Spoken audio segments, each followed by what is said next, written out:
Hey folks, this is Matt Rainwater, and hey, guess what? We're gonna color this. Um, so originally I was thinking, oh, I could do the drawing as a video, the inking as a video, and the coloring as a video, but I don't know. I kind of imagine that the inking phase is probably not that interesting to y'all. Um, it's interesting to me, right? But you would basically be watching me doing the same thing over again, except tightening everything up. So I skipped that phase for this drawing. Maybe I'll do that again for a future drawing. Um, but as y'all can tell, I have really cleaned up and tightened up this character design. Really got kind of the bowling theme mostly figured out. Um, so now we're gonna do the colors, right? Y'all get to. This is the fun part. This is the part that everybody loves. You get to slap color on, see how it's gonna work out, right? So I'm gonna go with this dark bluish color as a base for the robe, and then I have an issue here, right? Because I need to figure out what I'm gonna do with the bowling balls. Are they gonna be brown? Like I want to pick colors, and I'm really right now I'm just kind of going spray and pray. Like I'm just seeing what's gonna work, and usually that's kind of how I do it when I'm figuring out new colors for a character design. Um, my general, so this is my general model for how I do this when I'm designing new characters. For clothes, 2 to 3 colors, right? Ideally, you want the character to be kind of wrapped up in the overall idea of the character to be sort of consolidated into 2 or 3 characters. So that makes I mean think about think about a character like Mario, right? Very basic character, very basic design, and what makes Mario iconic is the simplicity, right? Think about how many colors compose Mario. There's more than 3, yeah. But what are the colors that you see most immediately, right? It's red, it's the blue of his overalls, and then after that, everything else becomes sort of ancillary to that. Yeah, there's the white on his cap that makes the M stand out. There's the or sometimes the M is in white. I don't know. It kind of depends. Um, and then what was I gonna say? And then there's his flesh tones, and then there's his mustache, right? And his hair. It's a brown. Those last couple of things I mentioned don't stand out as much as the red and blue. Those are the two things that your eyes are drawn to most immediately. And it's my general working theory. This is by no means like a you know a complete theory in itself, but my general working theory is that 2 to 3 colors are what will make a character really stand out. I mean, just really think about and I'm doing this based off of kind of color theory from pop culture in the 80s and 90s, right? Um, Teenage Mutant Ninja Turtles. Think about the old 80s cartoon, right? Really consolidate it, and they had to consolidate the colors into as few colors as possible because it's TV animation. And, with TV animation, you are on a budget and you want to use as few possible paints as possible, right? Because you gotta do each individual color for each individual turtle, so the rest of them has to be the exact same, right? The green, the brown. Um, or what about, you know, maybe I need to update my references because I feel like possibly a lot of y'all who are watching this might be a little bit younger, you know, than 80s children. Maybe I'm wrong. Um, but nevertheless, let me think here. Sonic the Hedgehog, right? Blue. What is his? His stomach has a color, and I can't remember if it's like a flesh tone or if it's white. And then there's the white of his gloves and like his socks, and then the stripe on his shoes. So it's like red, white, and blue, basically. Those are the colors that stand out the most. I can keep doing this if y'all want. Excuse me. I want to say there was a Tumblr post from many, many, many, many years ago. So old that at this point it is probably not even worth calling it a Tumblr post. This was before Tumblr was, what it is today. Whatever Tumblr is today. I don't even know. I don't even use Tumblr anymore. But at the time, there was an artist who made a really interesting post where basically they broke down all the Street Fighter characters. I'm going to show you an example just to give you an idea. They broke down the Street Fighter characters into these rectangles. Sorry, I got a little frog in my throat. And basically, the rectangles were as such, right? So let's say it's Ryu. I'm using an off-white here, and it probably wouldn't be like that. It'd be more like that, maybe. You can't even see that at this point. So we'll just say that, right? That off-white, bluish white. Red a bandana, right? Flesh tone. And then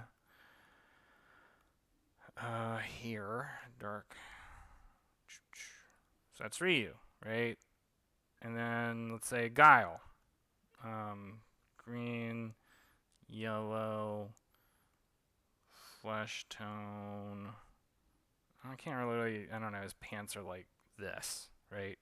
You get the idea of what the character is just from this very abstracted down breakdown of the color palette, right? And so that's how I'm applying my own theories and methods, when I'm doing color designs for characters. And you can see this in Trailer Park Warlock. I mean, think about Herman. Herman's pretty much like brown, green, and then a slightly different green for his cargo shorts. Jake is red, white, and blue. Darla is yellow and red and blue. Like I said, there are additional colors that do not stand out as much. The idea is that you think about the colors that are the ones that pop out the most. And so I don't know. I'm looking at this current design. I think I like the yellow right now as it stands. For the stripes, I'm going to mess around here with these sandals. And the bowling balls, I think, are going to be either more of a red, something that pops out more. I might have to fuss around with this one, right? And so and this is like I was saying when I was talking about the Ninja Turtles example, the other reason you want to consolidate all your colors in this way is that it also saves you a lot of time. Like, let's say I was using this character in a comic book, right? Or in an animation or whatever. I want to get the character moving and doing stuff, and the more colors I add to my palette for that character, the slower that progress is going to be. The longer it's going to take to get to that point. And so it's to my interest to reduce reduce factors as much as possible so that I can actually make the thing I want to make instead of just, dillying around trying to okay, oh, now this character has 100 different colors. I need to do, it's a rainbow. I don't know. I'm just thinking, and that is an iconic sort of character template to use, But you can't use that for every character, obviously. You have to be very. I think this works actually pretty good. You have to be really decisive about how you're going to do that. It's got to be very meaningful if you're going to go full rainbow on a character, right? Okay, so I've got the character template decided, right? Let's see here. Okay. Now I'm just gonna do some quick. Here's the only problem is with this dark color, we're not gonna really get much in terms of like shading and stuff. That's not a big deal. Um, I just want to make this part, I want to make it fun and quick, right? That's the whole idea with this entire series is to have fun, quick drawings, something I can do within 20 or so minutes. We'll see how that goes, right? So I cannot remember what. I really like that brush I used on the season 5 promo banner, and now I can't remember what it is. It's like acrylic painter or something, abstract. Maybe it's acrylic blender. I really like that brush. I thought it was pretty cool. It may not. I don't know. It might not be something I want to use for every single thing, but there's only one way to find out. Alright, so first I'm going to do, as per usual, do shades. That's too intense. That's too intense. And maybe not that color. Or maybe that could work better. Or maybe, there we go. I'm just trying to find something that looks right. I'm not going. I don't know. This is one of those things. I call this phase rendering. When it comes to rendering, I don't have like a whole lot of theory to go on necessarily. It's just kind of like stuff I've learned through trial and error. Trying to figure out what is a good. There is a science to it, by the way. I should also say, and I don't know what it is. Right? There are people who are like in animation who have this stuff figured out. Like they have the recipe, so to speak. And I'm not at this current moment, I should say. I'm not very well versed in it. I just have sort of my instinct to go on. And so literally what I did, y'all, I had a multiply layer and I was just kind of testing out some colors, and some of them didn't work, and then I was like, "Oh, that one works."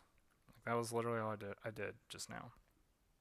Sometimes that's all you really have as an artist, as a creative person. And I think that's okay. There's so many musicians who are self-trained.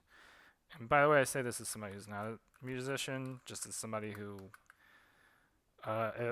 appreciates the art and likes to listen to artists. They're artists, of course, but specifically musicians talk about their process. I really like listening to, lately I really have been enjoying listening to musicians talk about their process. And a lot of them are self-trained. They don't have like the academic chops. In any kind of art, you don't necessarily need that. And that's something that I think is an important thing to say to a lot of people, is that you can teach yourself this stuff. You don't necessarily have to read every book. On some level, I'd almost argue you don't have to read any books, but it helps. You don't need to. Yeah, does that make sense? You just gotta start the process.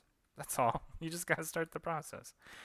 I almost wanted to do another layer of shadow. Maybe, is that indulgent? That doesn't look right. Like something like that, but maybe pull it back. I'm just curious. Because I've never done it before, and I've seen it, and when it does work really well. See, I don't know. that's not, no, no, we're not gonna do that. See, something I do have as a goal over time is I would like to implement more techniques into digital digital art that makes it look more like watercolor. I just love the way watercolor looks, and it's really fun as a what was the word? As a real life thing to do. Like analog watercolor is fun. I have not figured out how to do that or replicate that digitally yet in a way that I find satisfying. And so that is like that's a goal that's on my mind, you know, when I'm doing this over time. Just find not just watercolor, but other stuff like gouache. Like I just want to try and find ways of better replicating non-digital art, pen and paper, that kind of thing, because I think that looks good. We'll see how this journey goes. Right, this is just the first step. First step of a much longer journey. All right. So that's the basics at this point. And I have a couple other things I'm going to have to cover in a little bit, but right now I just want to focus on this character. Like I have the matchstick and all that stuff. But right now, I want to get, like, I'm going to adjust some of these flesh tones a little bit. Get the old airbrush and just modify. Nope, that didn't work. Huh. Okay, that works. Alright. Sorry, y'all. Having a hard time figuring this out at the moment. I'm not naming any of my layers, too, which is kind of a bad thing to do, or not productive.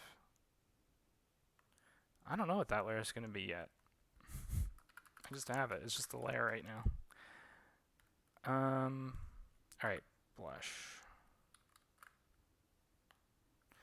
Let's just add a little bit there, a little bit there. Too much.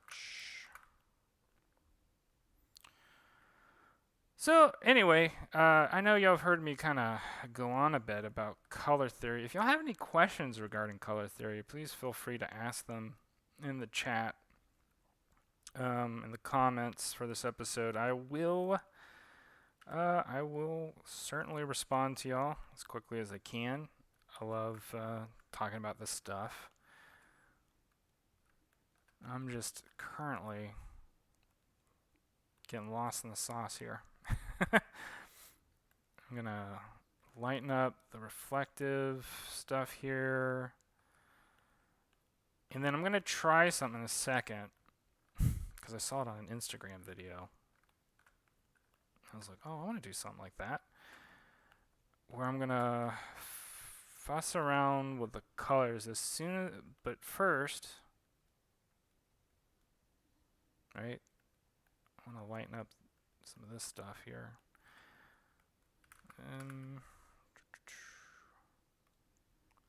Like that. Like that. Alright. I think that looks good. Let's see. Nope. To do this every single time. Oh. What layer is that on? I don't know. I'll just have to deal. Alright. So atmosphere layer. And I'm really kind of just I'm really just about to do something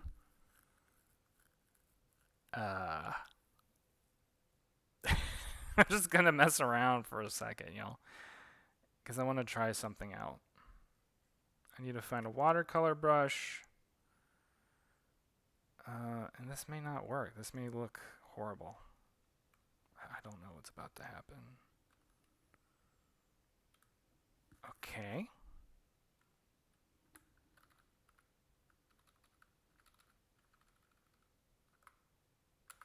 I mean, that's interesting. It's not.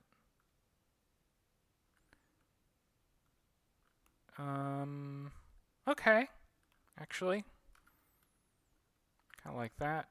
Although, what's going on here? Adjust. I'm going to adjust this and make it look smokier with this watercolor. Alright, that'll be cool. On it? Please tell me yes. Looks fine. I think the next thing I would do is add like a lighter color just to mess around with. Yeah, like that. Okay. I don't know, y'all. I want to do a couple more things here. Like this bag.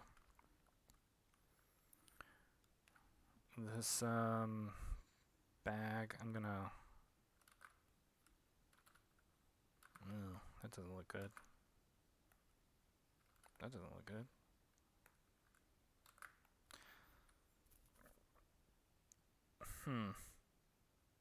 Maybe?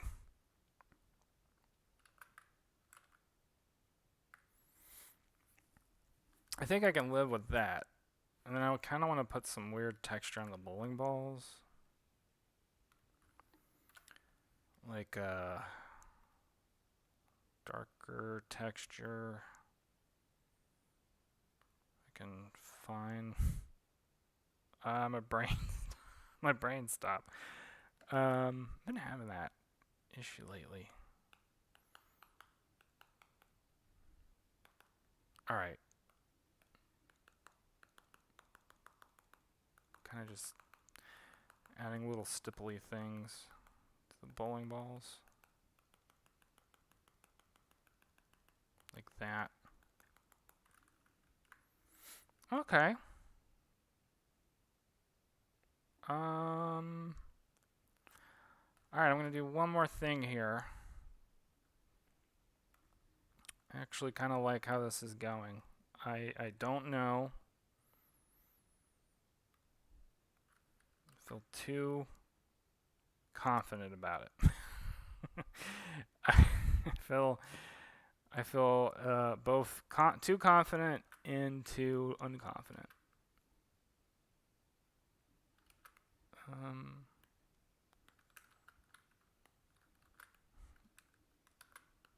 Anytime I'm experimenting, I usually get really quiet. Because I'm waiting to see what's going to happen. I think this looks good. I'm going to know better after I don't look at it for like an hour or so and come back to it, and then it'll be like, I don't know, or it'll be, oh yeah, okay, that looks great. That actually worked out. Let's see, and then the match. Do the match real quick.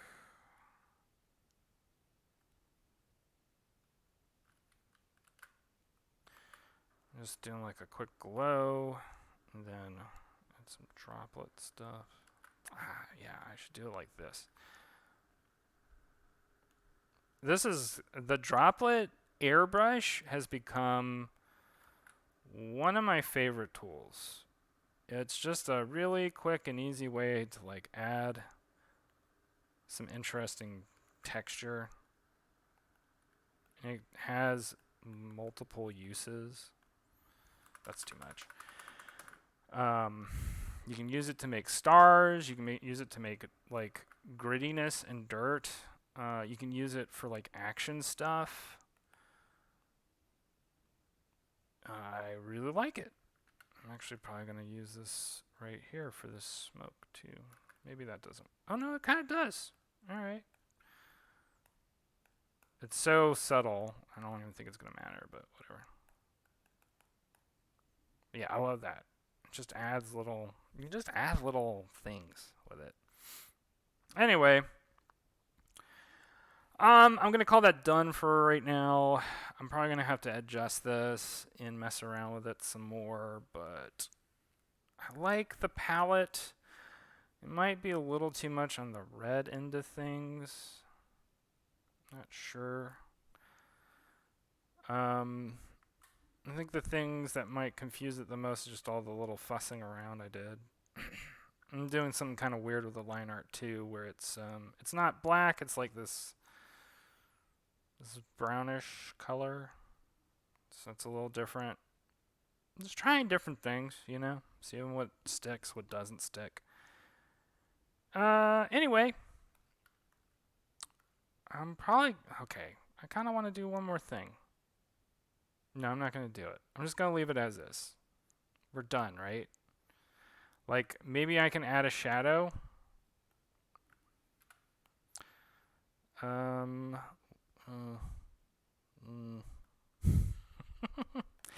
Yeah. I just need to find. Just add a shadow real quick.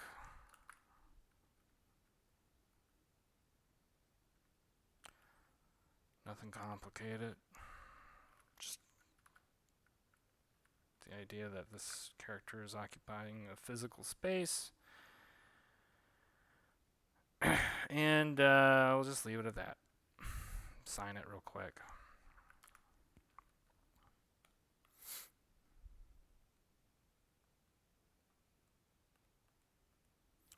$2022. All right. Anyway, y'all, thanks for hanging out. This is I'm gonna call his characters in Bowler. That is our character design for these 2 episodes. And like I said, I'm probably gonna fuss around with it some more, and I'm gonna eventually post it to Instagram. Anyway, I will talk to y'all again soon. Hope y'all are having a good day. Everything's going well, and we'll see each other very soon. All right, have a good one. Bye.